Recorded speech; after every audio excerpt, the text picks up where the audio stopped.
Today's webinar presents research on sustainable housing in Ireland, focusing on both the challenges of energy deprivation and the transition to net zero carbon homes. Our two expert speakers are Susan Vickers, Head of Environmental Sustainability at Clúid Housing, and Richard Waldron, Assistant Professor in Planning, School of Architecture, Planning and Environmental Policy in UCD. We'll start with Richard's presentation. Richard is an Assistant Professor in Urban Planning at UCD. His research focuses on 1, the political economy of housing and housing inequalities, 2, governance and the planning system, and 3, urban sustainability. His RSP project examines the relationship between energy deprivation and precarious housing conditions in Ireland, and draws on nationally representative survey data to measure the extent and severity of their combined impacts across housing tenures and socioeconomic groups, and analyse their key statistical predictors. So Richard, yeah, if you'd like to go ahead. Great, thanks very much, Deirdre.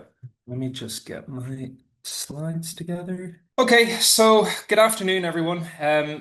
Like Deirdre said, the paper I'm presenting today is called Precarious Housing and Energy Conditions in Ireland.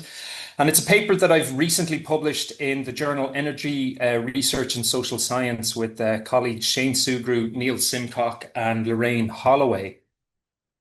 So kicking off, access to affordable and secure energy are major societal challenges today as millions struggle with rising energy costs, energy poverty, and inadequate thermal efficiency of housing. 43% of Irish households are at risk of rising energy prices, and 7% are unable to warm their homes. At the same time, many households are struggling with precarious housing arrangements and issues like housing affordability, quality, security, and access. And precarious housing is felt across all tenures. Young people are increasingly locked out of home ownership. Mortgaged home ownership is no longer a sure bet for middle-class prosperity, and older homeowners who may actually be asset-rich often reside in older, poorer quality housing with obvious consequences for energy poverty. But despite this, these issues have rarely been considered together in literature. Indeed, energy deprivation rarely features within housing debates, while few consider the role of housing tenure, in amplifying energy poverty. And there's a lack of understanding of how this double precarity might be distributed across tenures, demographic, and socioeconomic groups. So in this paper, we're trying to do a couple of things. Firstly, we're trying to mobilize this concept of precarity to examine the multiple and overlapping dimensions between energy and housing. And to do so, we develop a novel measure that combines the impacts of housing and energy precarity. And thereafter, we analyze the distribution of those combined impacts across different population groupings. And we try to understand the key statistical predictors of exposure to housing energy precarity. So that concept of precariousness, where does it come from? Well, basically, it kind of originates within the field of labor studies, and indeed goes back to, studies of labor markets from the 1960s. But essentially, it describes the vulnerabilities that are arising from increasingly insecure forms of working in the economy. So the growth of, low income working, insecure working, and combined with, I suppose a weaker safety net. For Standing, these conditions have created a new class of the precariat, which he defines as a large group of people united by their shared experiences of vulnerability and multiple degrees of social exclusion. And that concept has increasingly been picked up within energy debates, where precarity is usually used to identify those that are most vulnerable to issues like energy affordability, energy insecurity, poor quality, for example. So the cost of energy is clear in that regard, in terms of unaffordable utilities, the risk of disconnection and rising energy prices. Indeed, arrears and the fear of disconnection can dramatically, reduce one's sense of ontological security in their home. Energy quality captured those issues regarding, poor thermal efficiency, as well as a household's lack of access to energy services. And of course, certain demographic and socioeconomic groups are more vulnerable to those outcomes. Poor quality housing might impact more severely on, children, infants, the elderly, and those with chronic health conditions. While young adults and students may also be more exposed to colder homes, while lower income households are also more exposed to issues of energy affordability and are also more likely to live in the rental sector, where they have, a lesser ability to improve or address the thermal quality of their homes. But the concept of precariousness is also increasingly applied in housing, and I really like this definition from Amy Clare in a recent paper, where she defines it as the state of uncertainty which increases a person's real or perceived likelihood of experiencing an adverse event that's caused by the physical qualities of their home, the affordability of housing, their security, their sense of security in their home, and their access to appropriate housing. So, there obviously housing affordability is a key dimension of precarity, where high housing costs might push a household below the poverty line. Poor housing quality can impact on health through issues like overcrowding, damp or insufficient heating in this regard. The security of home could refer to, the contractual security of leases, but it also refers to one's ontological security, or their ability to being able to control, or adapt their personal space. So within Ireland, just to give a bit of, high level context, Ireland remains, energy remains a significant socioeconomic issue. 12% of the population are spending more than 10% of their income on energy costs, while 20% are unable to adequately heat their home. Most houses are heated by, fossil fuel sources like gas, oil, or, electricity, which then have seen, dramatic price increases in recent years. At the same time, Ireland experiences, obviously an enduring housing crisis with a shortage of affordable housing. A third of renters currently, struggle with their housing costs, while average rent in Dublin is equivalent to 60% of median monthly income. Historically, government support for energy poor households has traditionally focused on direct income supports, particularly things like the fuel allowance, which is obviously a means tested payment to specific vulnerable groups like the elderly or disabled. And such supports have been recognised as being limited in addressing persistently high levels of energy poverty. So policy, in more recent years has certainly moved towards, more longer term investments in improving the thermal efficiency of the housing stock and addressing some of these issues that way. The Climate Action Plan provided for, a national retrofit program of something just about 13 billion euro to upgrade 500,000 homes by 2030. The more recent Energy Poverty Action Plan also provided, emergency benefits going back a couple of years now, obviously, in the tune of 2.7 billion in additional social protection payments in response to that cost of living crisis emerging, out of the pandemic. And obviously, while those commitments are welcome and went, to a great degree in addressing, immediate energy deprivation issues, certainly on the scale of, in terms of retrofitting, it is worth reiterating the scale of that challenge. Currently, 90% of homes within the private rental sector, certainly those let by, smaller scale private, landlords, 90% of those homes have a building energy rating of a C or less, and the cost of upgrading those have been recently estimated by the ESRI €1 billion. So look, in terms of the methodology we employed in this paper, we wanted to create a single housing energy precarity index that was gathered from data based on Ireland's contributions to the EU's survey on incomes and living conditions. So we extracted data from the years from 2020 to 2022, and we've something in the order of 13,709 observations. And we weight that data set by household tenure, that tenure profile for the census. We then utilize 8 variables from that survey that are drawn, in relation to, the heating of the home, the adequacy of heating the home, a household's energy affordability and security, and their housing costs, affordability as well as questions regarding the household's wider financial capacity. And we create this composite index. We use a categorical principal components analysis to basically fit those 8 variables together as a composite measure. So we're using a statistical technique to kind of merge those variables together to give us a one single measure. And doing that PCA test, we find that explains about 46% of the variance in our data set, which is a reliable figure. And we then use that data then or we use that distribution to then weight our variables. So those variables that relate more to kind of security and quality kind of issues in the home. So things like, the household is unable to warm the home adequately, for example. We find that they account for about 32% of the variance, and then variables that are more related to the affordability piece, they explain about 14% of the variance. So what we do is we take those scores and we normalize them, i.e. we kind of measure them out of 100, and then we apply that weighting to those variables. So the variables like, is the household in utility arrears? Are they having difficulties making ends meet, etc.? They're weighted 69% within our index score. And the variables then relating more to the affordability piece, they're weighted to account for 31%. And then we basically merge all of those 8 together to create our index. We also use a Cronbach's alpha test, which is essentially a measure which measures the consistency of variables together and how they measure an underlying construct, in our case, precarity. And doing that produces an acceptable test score of 0.833, which is a high score. That's measured from 0 to 1. So basically what it's telling us is that those 8 variables actually fit well together to measure this underlying phenomenon.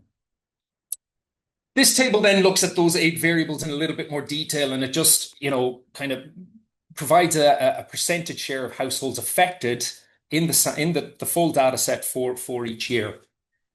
So heating adequacy is captured by 2 subjective questions related to the household's ability to keep the house warm and whether they've had to go without heat in the last 12 months due to a lack of money. And we can see that on the first of those, somewhere between 7 and 10% of households are affected in a given year. And then the other one about adequately keeping the home warm, that's affecting somewhere between 4 and 6% of households in a year. The arrears questions relate to whether the household has missed payments in the last 12 months on their utilities payments and on their rent or mortgage, and therefore facing, a greater likelihood of either disconnection or eviction. So somewhere between 7 and 9% of those are missing payments on the utilities, while somewhere between 4% and 8% are behind on the mortgage, and that obviously spiked then in 2020 in relation to the COVID pandemic. Households indicate that they have an affordability problem with utilities if they're spending more than 20% of their disposable income on their utilities costs, and that's affecting somewhere between 4 and 5% of households. And the household is considered to have a housing affordability problem if they're spending more than 30% of their income, and that's affecting somewhere between 10 and 12% of households. And finally, the wider financial capacity of the household is assessed by 2 questions relating to difficulties. It's a more subjective question, right? Their perception of whether they find it difficult to make ends meet on a monthly basis. And that's affecting about 19% of households, while those that are at risk of poverty after their rent or mortgage costs are paid. So after the rent or mortgage cost is paid, is their income then below 60% of the median income threshold across all households? They're considered to have an issue there, and that affects somewhere about a quarter of all households. And like I said, afterwards then we can merge all of these variables together, and we can create this linear index which ranges from 0, i.e. the household has no precarity, they're not affected by any of these 8 variables, up to a maximum value of 1, where they're affected basically by all 8. And then we apply some kind of descriptive and inferential statistics using linear regression. So looking at the empirical results, the average score in our index was 0.10 across all the households and years. So the table here shows the mean precarity scores on our scale across a series of social, economic, and demographic variables. And I've really just picked out a couple of highlights here. So interestingly, the index score is pretty stable across all sample years, although there is a slightly higher score in 2020, where the score goes up to 0.11, which I think obviously captures that initial impacts of the COVID crisis and the loss of income that might have generated. There's a very clear disparity when you look at housing tenures, where private renters display an average score that's actually 4 times, so 0.22, it's 4 times higher than that for households that are mortgaged or outright homeowners who have a score of 0.05. So the quality of the rental stock and the terminal and thermal efficiency have long been identified as issues in the private rental market, particularly problems regarding the physical repair of properties, quality and adequacy of heating. Those residing in apartments actually demonstrate much higher scores, 0.17, relative to those that live in detached or semi-detached units.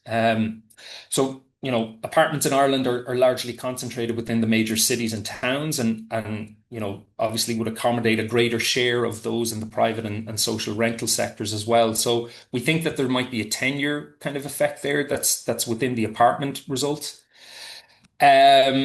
The results also revealed that the combined impacts of housing and energy precarity are disproportionately felt among those from more vulnerable socioeconomic backgrounds. So those in the lowest income quartile, which has an average income of about €20,000 a year, they display a score that is 10 times higher the average of those in the highest income quartile, quartile 4, who have a median income of about €165,000.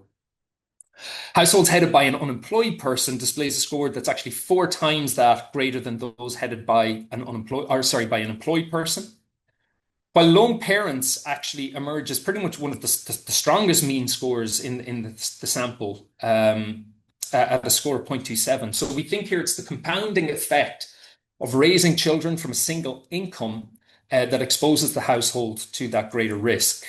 Households with lower levels of education, particularly those that don't have a tertiary education, also demonstrate a much greater exposure. Households that are both divorced and single also display higher scores, which again suggests that the cost of establishing a home from on a single income, in combination with maybe rising or high energy costs, is a key driver here. And then looking at households' wider financial situation, those struggling with additional debt payment burdens display a score of 0.24, which again, significantly higher than those without other problematic debt. And to be clear, that debt is non-mortgage debt. So it's debt on, credit cards, personal loans, car loans, and the like. Households with weak financial buffers who would struggle, let's say, to meet an unexpected expense of about €1,000 from their immediate financial resources, i.e. without going into debt, would also demonstrate significantly greater vulnerability. And we also looked at the health distribution too. So households that report their general health as very poor displayed an average score of 0.25, almost 3 times higher than households who reported that their health was being, somewhere between average to very good. We did extract out the age data and looked at that in a little more detail. So you can see that in this radar chart here, where we've basically took out the data for 2 age groups, those aged under 25 and those aged 65 and over. And we've looked at their kind of distribution across our different measures, across different themes within our 8 variables. So those relating to heating adequacy, security, affordability, etc.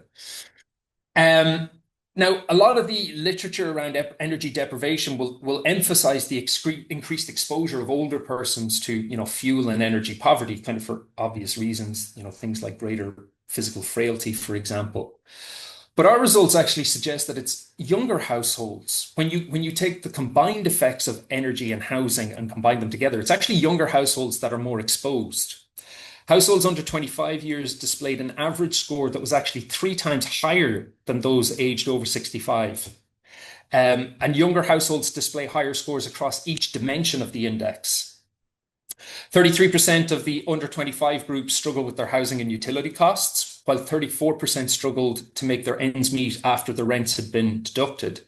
But if you look at those variables among the over 65s, only 4% of that group struggled with housing or energy affordability, and only 11% experienced problems with making ends meet. So next, what we try to do is we do linear regression modeling. So what we do is we run all of these explanatory variables, right? All of our socioeconomic demographic variables, and we run them iteratively in a regression model, which is basically holding constant the effect as we add these variables in. It kind of accounts for those associations that pertain between those groups.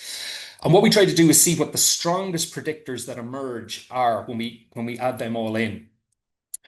And so this is basically telling you, these numbers in the table are telling you that as we move up 1 unit up our index, what is the additional effect on for each of our groups here? And the stars are basically telling you the strength of that effect. So where you see those three little stars, that's telling you that there's a very, very highly significant statistical relationship there.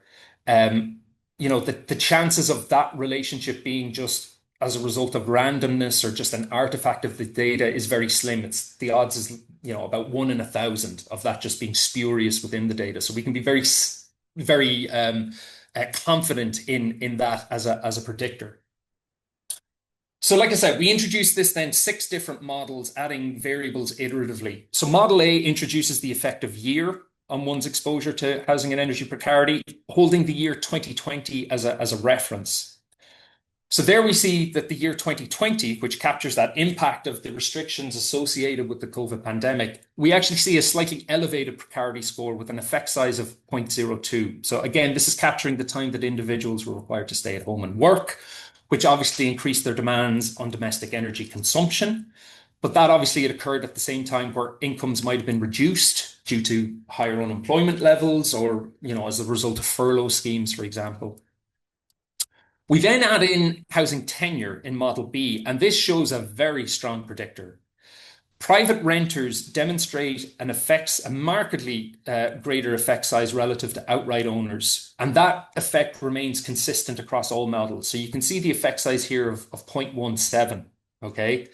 Now, interestingly, even after we add in all of these other potential explanatory factors, whether it's unemployment, whether it's low income, the private renting remains consistently right out to the final model. It remains an effect size of 0.09. It actually, just tenure alone, remains the second strongest predictor of exposure to housing energy precarity. The only predictor that surpasses it is actually low income. So it actually has a stronger effect just by virtue of being a tenure or of being a renter, private renter. One is actually more exposed to these combined pressures. And the effect size is even greater than, say, for example, unemployment. In Model C, we introduced the demographic characteristics. And so here we find a 1 unit increase in the index actually results in an additional increase of 0.09 for lone parent households and a 0.04 increase for other adult households with children, as well as a 0.8 increase or 0.8 increase for those that are divorced or separated. So again, clearly the presence of children emerges as a significant driver of precarity. Again, we would say because of the additional costs that go with heating and electricity due to need, as well as, obviously increased childcare costs, which are then compounded if one is living on a single income. Interestingly, older households, again, that over 65 group, actually demonstrate a much lower effect size relative to those aged under 25.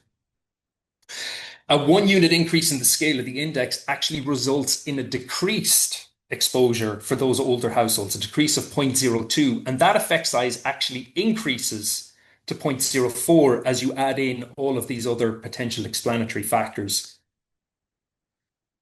Model D then adds in the variables related to incomes, employment, and education, so socioeconomic factors, and that reinforces that picture, right, of housing energy precarity impacting more on vulnerable households. So low income, as I said, emerges as the strongest predictor overall, and that effect remains significant across all models, even when other financial or health-related factors are included. But one thing I would say here is it's worth noting that even households with more middle incomes in income quartile 2 and quartile 3, which average somewhere around, I think income quartile 2, you're talking average incomes of about 56,000 euro. I think income quartile 3, somewhere about the high 70 odd thousands.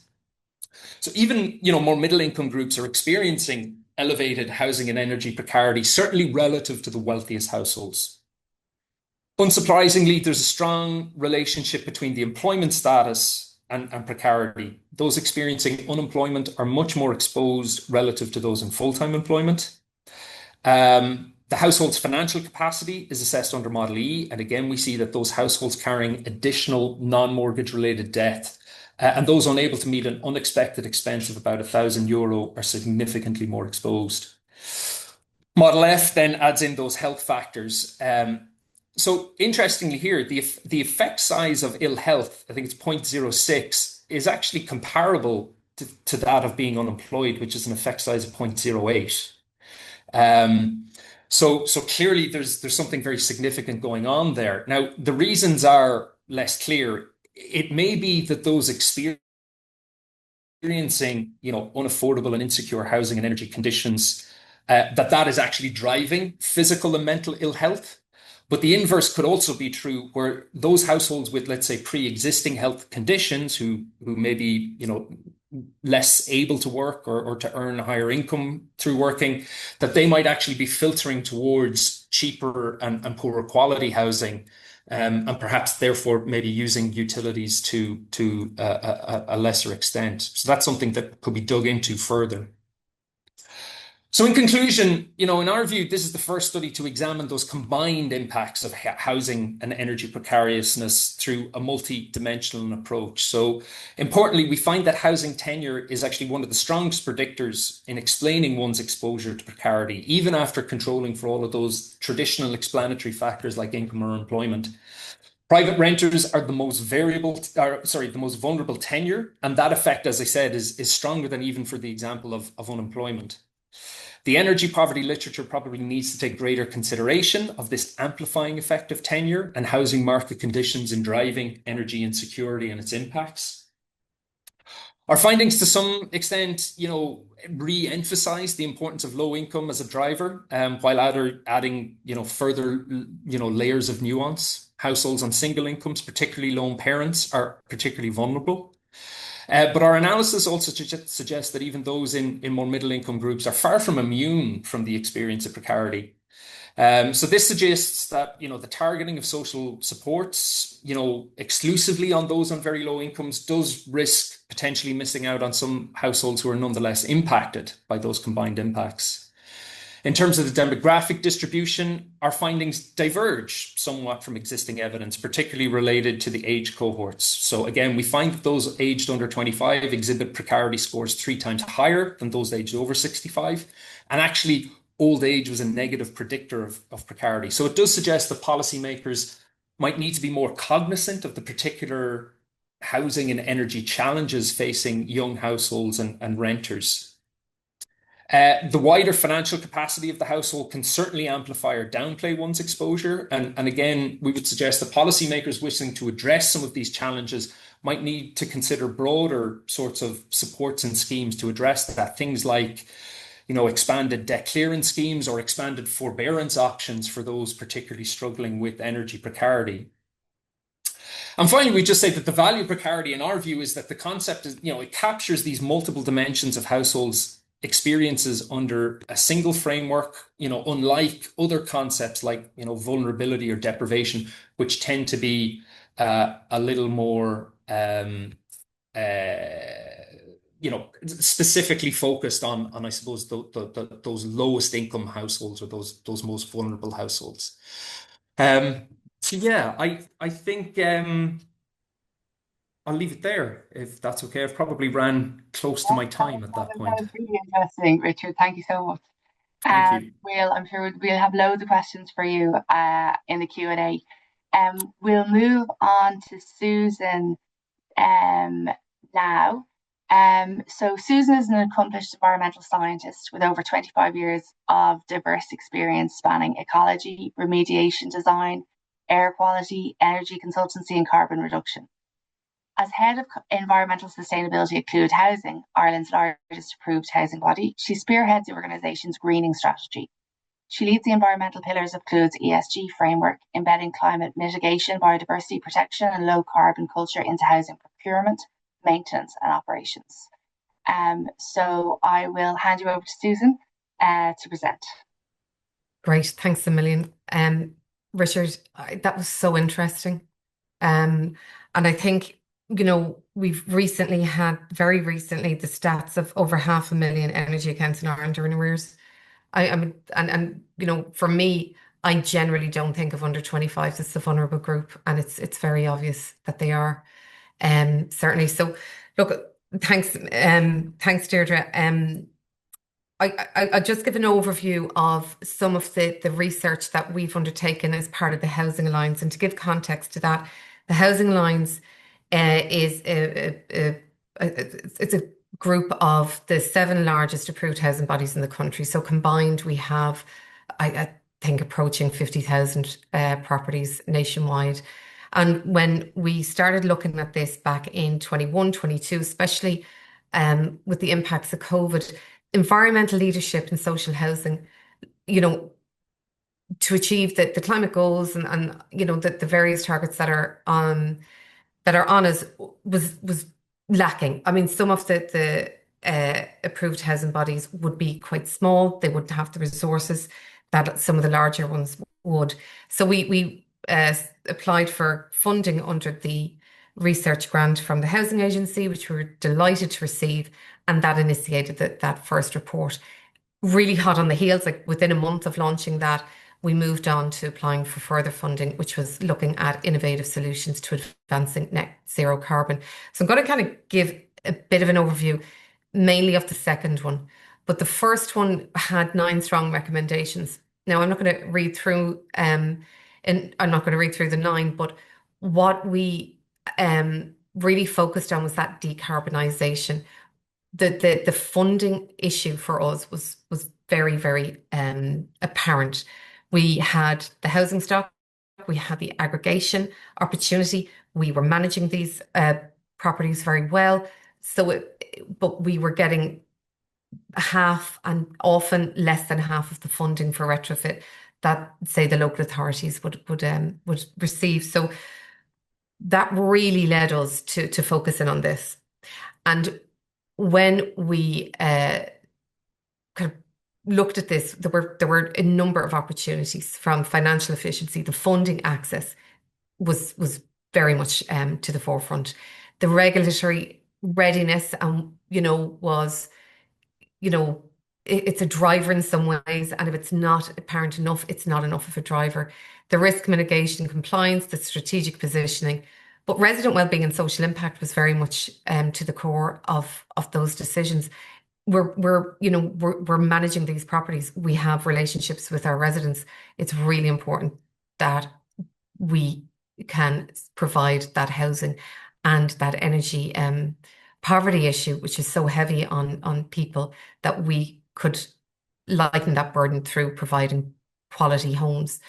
And the big thing for us was living labs. We have, I think the stats will come up, but we've over 65,000. I think we're actually probably over 70,000 at this point, properties within the approved housing body sector.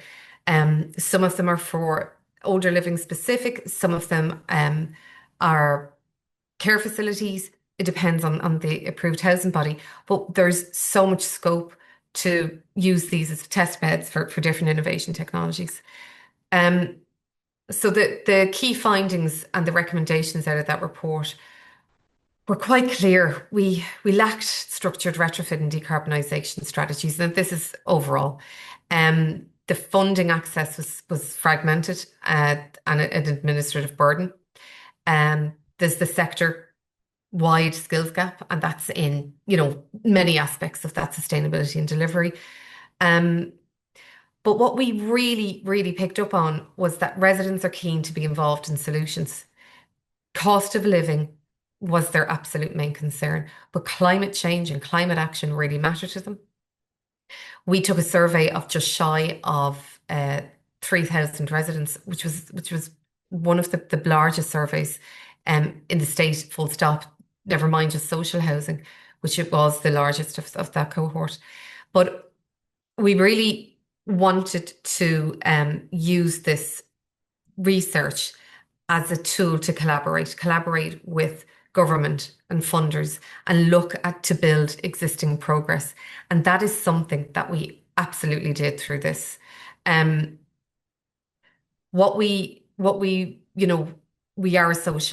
social mission is very strong. It's naturally very strong. And it was interesting to hear Richard's presentation of some of the statistics that he was quoting.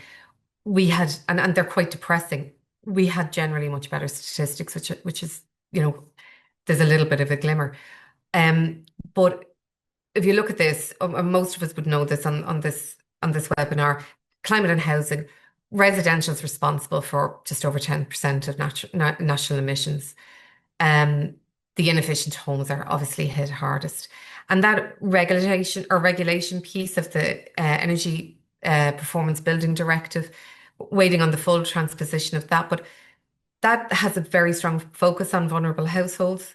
And really using all of this in the research that we had a campaign in tandem, which was trying to get the retrofit funding for the sector improved, which we did. We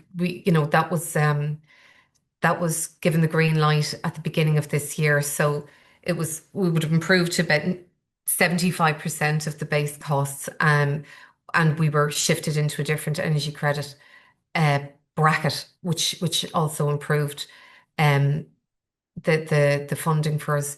But I think what is really important in this is the data on this is we have, and that figure since this report has risen to over 70,000. So we are delivering about 40% of the new social housing stock. That's not the issue. It's usually the old social housing stock that's the issue in terms of energy poverty and so on. And we in the Alliance manage about 70% of that AHB stock. So I think for us and what that funding demonstrated was we have a unique position. We have an ability to change and to I suppose progress the lives of people in terms of energy poverty and well-being. So the guide was developed quite strategically. The desk research piece, about 35 AHBs were engaged, which really covered about 73% of the overall stock. And in that survey of just shy of 3,000 residents was conducted. And that feedback with stakeholders and the identified parties that could help, that was absolutely part of this research. And it definitely helped us then springboard that into other conversations and further conversations and advocacy around increasing that funding. So I want to drill down on this because I think, we know climate action and climate and sustainability has kind of fallen off the radar for, in the last couple of years. But to get the results from our residents was really enlightening. That there's, I think we were all fairly blown away by it. For us in Clúid, I think we had about 550 responses in a single weekend. That's really strong, really, really strong. That's quite unheard of. So the main one was energy poverty, cost of living, upgrades to their home was definitely at the forefront. And these were the three main priorities: cost of living, health and comfort, climate change. 84% were concerned about climate change. And a significant proportion of that were very concerned. And 96 say energy efficiency in the home is most important. And they weren't particularly surprising to us, but we wanted to see how they were acting. We wanted to see what actions they were taking. And they again, the results were much more positive than I would have ever hoped for. Over half were using public transport.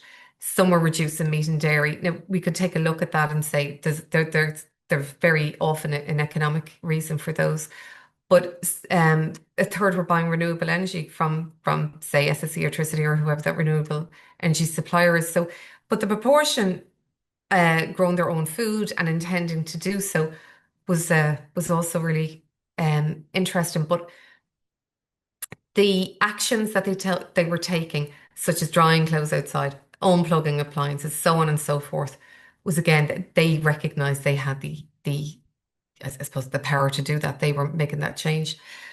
So if we look into this, we had all the data we needed from the Alliance members, which are the 7 largest approved housing bodies. To cast the net wider was a little bit more challenging, but we have, I think, very strong survey results demonstrating pretty much the profile of the sector. So 67% of homes were BE or B3 or better. Now, one of the notes that I made from Richard's presentation was 90% of rental homes have a BER of C or lower.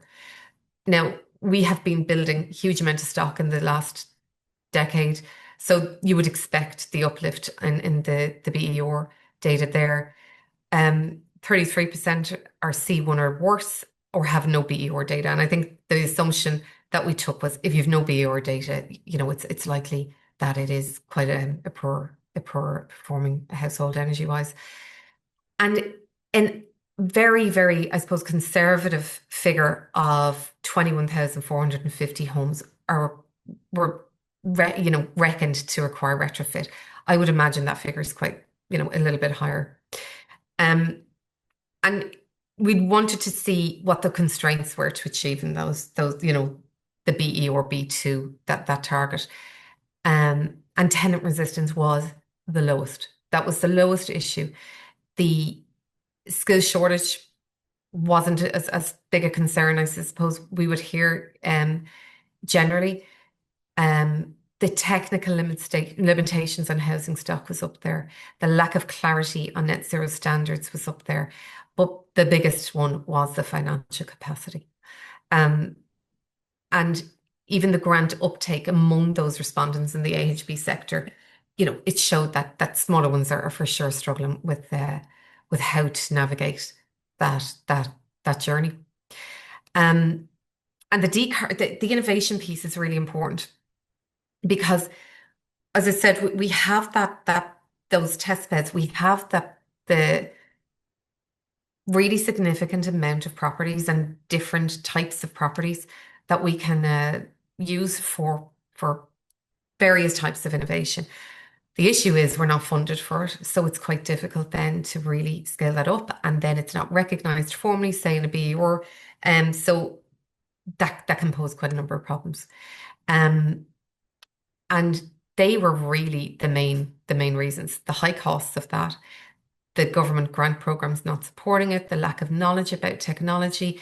And I think the one thing that really came across in that is there's a lot of interest in wanting to innovate and look at different solutions. We don't particularly, we kind of have a one fits all solution, and we don't have that in reality in terms of housing tenure. So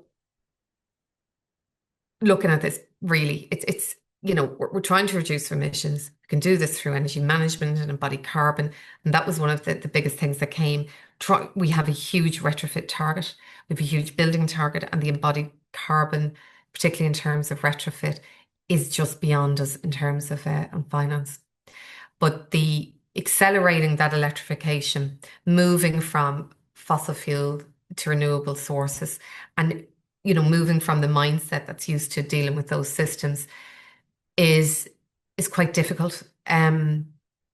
We wanted to look at what I wanted to focus on here was when we're talking about energy deprivation and net zero, the resident is at the absolute core of this, and we have to bring them on the journey. And I just wanted to, I suppose, contextualize this a little bit in terms of on the grounds to, realities.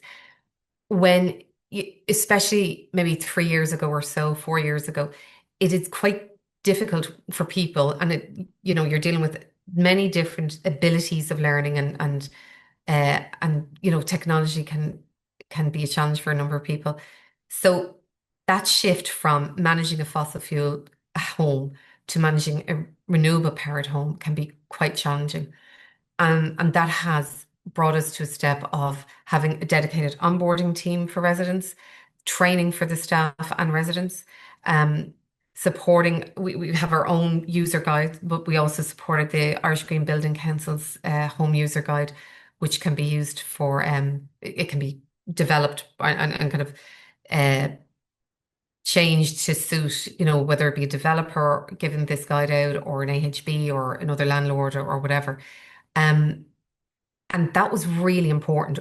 When the spike in energy costs really kind of took off there about 3 years ago, combined with a really cold snap, we had about 800 calls in one day to our call center. That completely is overwhelming. There's nothing sustainable about that. And it was people not understanding the systems, and it was, there were, some of those systems weren't used to or hadn't been programmed by the supplier for such cold snap and so on. But the bringing people on the journey every step of the way is really important. I think operationally, if you really want to look at it through that lens, it's really important that we do that as seamlessly as possible, and supportive as possible. But for the residents, um, and one of those charts there showed the resident resistant to retrofitting or the decarbonisation work that we are doing was the lowest issue that we had to deal with. The residents generally, very generally, absolutely are encouraging and want this and see the benefits. So I think the key takeaways from me is that we as a sector are we are really well positioned to accelerate our own decarbonisation goals with the backing of consistent funding. And our residents absolutely want it. They're benefiting, and it's I think at the launch of the report that I'm talking about, we had a resident attend and talk about it from his point of view. And as well as the social well-being aspect, just the general delight at having work done and seeing the reduction in bills and having a better thermal quality of living, it also improved the community's sense of well-being. So projects took off. Neighbours were talking to each other more. It was bringing communities together a little bit better. I am going to stop there and gladly take any questions. Thank you. Brilliant. Thank you, Susan. That was also extremely interesting.